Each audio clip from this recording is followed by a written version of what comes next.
Quand vous venez dans cette galerie éphémère qui a été installée à l'occasion de la fête, de Niyam, à la 15 août à Savalou, vous découvrez des photos, vous découvrez des tests. Des photos et des tests qui racontent une histoire, qui racontent l'histoire de Savalou en relation avec la religion, en relation avec la croyance. Qu'est-ce qu'on peut retenir d'essentiel quand on visite cette exposition-là?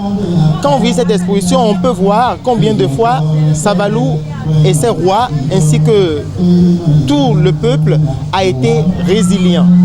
Résilient et fidèle à la tradition vaudou.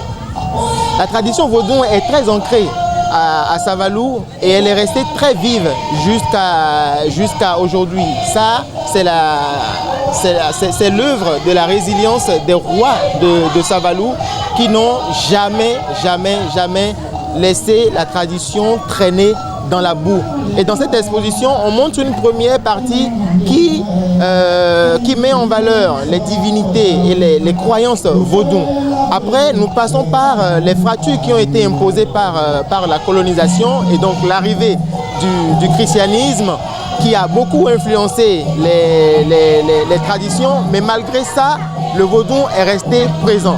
Tellement présent qu'après la colonisation, c'est-à-dire dans la période post-coloniale, on peut voir aussi les différentes transformations que nous avons eues, les différentes pratiques syncrétiques qui sont en vogue et qui sont vraiment, je vais dire, l'expression du syncrétisme qu'il y a à Savalou.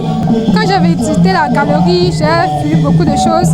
C'était vraiment extraordinaire. Par exemple, j'ai eu à voir la divinité Sakpata au Egun et c'était vraiment intéressant.